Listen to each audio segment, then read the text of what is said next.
बिस्मिल्लाहिर्रहमानिर्रहीम। अस्सलाम वालेकुम। अभी कुछ देर पहले हम जिस टॉपिक पे बात कर रहे थे, चैरिटी, और चैरिटी लेके उस चैरिटी का गलत इस्तेमाल और उस चैरिटी से मखलूक खुदा के लिए ट्रबल्स पैदा करनी, उसके ऊपर थोड़ी सी हम और बात करेंगे। जो असल मसला चैरिटी से पैदा होता है वो इस तरीके से कहते हैं कि बेईमानी कैसे स्टार्ट होती है। बेईमानी का इसलिए जिक्र करूँगा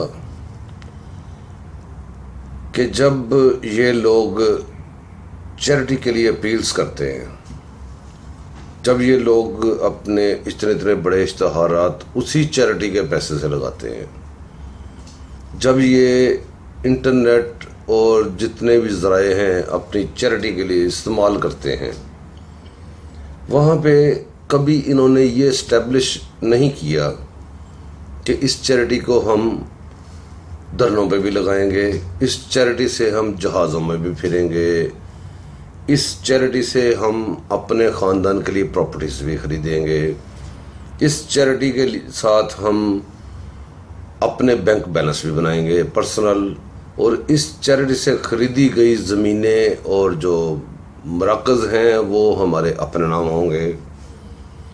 अगर वो किसी अदारे के नाम भी हों और उस अदारे के ट्रस्टी या मतवली आप ख़ुद होंगे तो वो आपका नाम ही हुई इंडायरेक्टली। तो जब आप चैरिटी लें और उसका इस्तेमाल सही ना बताएं, झूठ बोलें, तो अगर इसको झूठ और बेईमानी नहीं कहते तो फिर झूठ और बेईमानी क्या है? मेरी समझ से बाहर है, अगर शायद आपको समझ आ जाए इस बात की। अब जब एक बंदा चैरिटी लेता है अल्लाह के नाम पे, वो कहता है जी मैं हॉस्पिटल बनाऊंगा, कैंसर हॉस्पिटल, वहाँ पे मुफ्त इलाज होगा।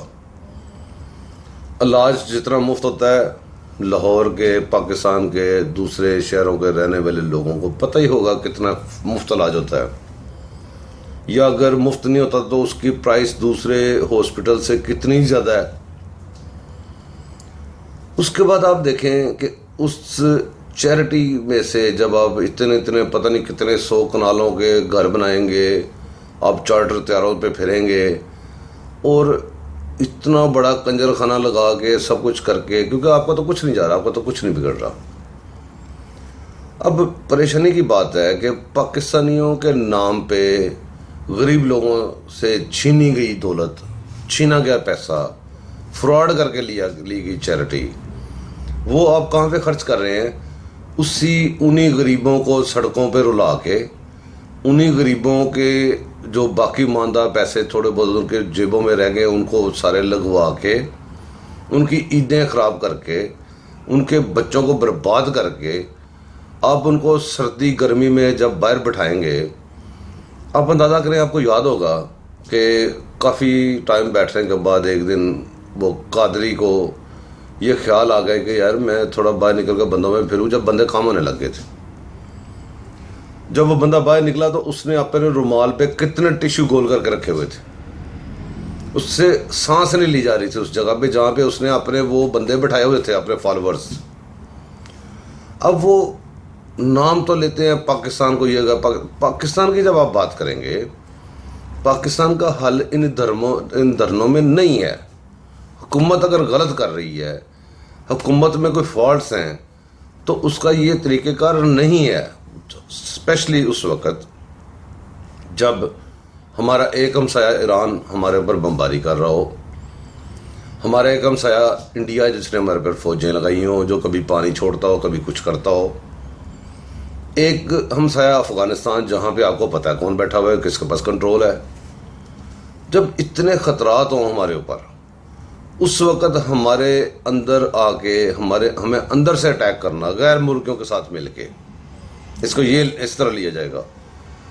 और बंदों को जब इमोशनल कर देते हैं, बंदों को कोई सूझबूझ नहीं रहती, हालांकि इनडायरेक्टली बंदे अपना नुकसान खुद कर रहे होते हैं।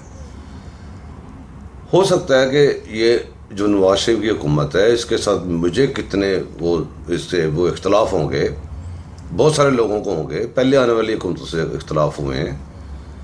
अब जो अगर न्यूट्रल होकर बात करूं, जितनी ये खराबियां बता रहे हैं, क्या वो खराबियां ये 1.5 साल की हुकूमत में पैदा हुई हैं? अगर वो खराबियां 1.5 साल की हुकूमत में नहीं पैदा हुई, वो खराबियां बहुत पुरानी आ रही हैं, तो ये तो बड़ी देर से उनके साथ हाथों में हाथ डाल के, पंजों में पंजे डाल के बड़ी देर से एंजॉय कर रहे हैं ये लोग। आज अगर इन्हें याद ही आ ही गया है कि ये खराबियां हैं मुल्क में, तो वो खराबियों को बता के, ठीक है, प्रेशर डेवलप करके बंदा और 100 तरीके हैं प्रेशर डेवलप करने के। अब हमारी इकॉनमी को जो नुकसान पहुंच रहा है वो किसने भरना है जी? ये कादरी ने। अब ये कादरी धरना कैसे छोड़ के उठा होगा? आपको लगता है ये फ्री में उठ गया होगा? पहले उसकी जब वो जा रहा था इस्लामाबाद की तरफ, उसके क्या बात थी, इमरान खान की क्या बातें थी, हमने क्या करना है। अब कादरी ने भी क्या दिया, जो मुझे नोट दो, सपोर्ट दो, ये दो, वो दो। और इमरान खान ने भी अपने जलसे में भी कह दिया, जो मुझे चंदा दे दो, मैं अपना बरकरार नहीं रख सकूँगा। अगर ये बंदों ने इसी कौम के पैसों को दोबारा फिर वो देखें, वो जब कादरी ने ख़त्म करना था धरना, आपको याद होगा फैसलाबाद में उसने बॉक्स रखा और उसने औरतों के जेवर भी उतरवा लिए। जाते हुए उसने पैसे कितने इकट्ठे किए। अब ये भी, अब उसके पीछे पीछे ये भी जा रहा है। अब इस बंदे ने इतने पैसे मांग लिए हैं, लोगों से इकट्ठे करने शुरू कर दिए हैं। अब लोग बेवकूफ़ाना तरीके से उसको पैसे भी देंगे, सब कुछ अपना बेड़ागर्क भी करवा रहे हैं। इकॉनमी हमारी ख़राब हो रही है, दूसरे मुल्क हमारे ऊपर इनकी वजह से प्रेशर डाल रहे हैं, नुकसान पे नुकसान हो रहा है। कुछ खुदा का खौफ करें, इनसे बचें, इनको रिजेक्ट करें बिल्कुल। हुकूमत के साथ इख्तलाफात हैं, और बहुत तरीके हैं, और बड़े तरीके। जहाँ पे इनको आपने भेजा था, ये बगैरत वहाँ से इस्तीफ़े दे के, इनसे पूछें कि क्यों इस्तीफ़े दे के वापस ले इस्तीफ़े, वहाँ जाकर बैठें और वहाँ पे प्रेशर डेवलप करें। इससे ज़्यादा बेहतर इनकी आवाज़ होगी, इससे ज़्यादा प्रेशर ये डाल सकेंगे और हम लोग भी इनके साथ होंगे। ये जो भी हमें कहें कि हुकूमत को ये करना चाहिए, पहले खुद करके दिखाएं, फिर हमें बताएं हुकूमत का। बिल्कुल उनका साथ छोड़ दें प्लीज़। अल्लाह हाफिज़।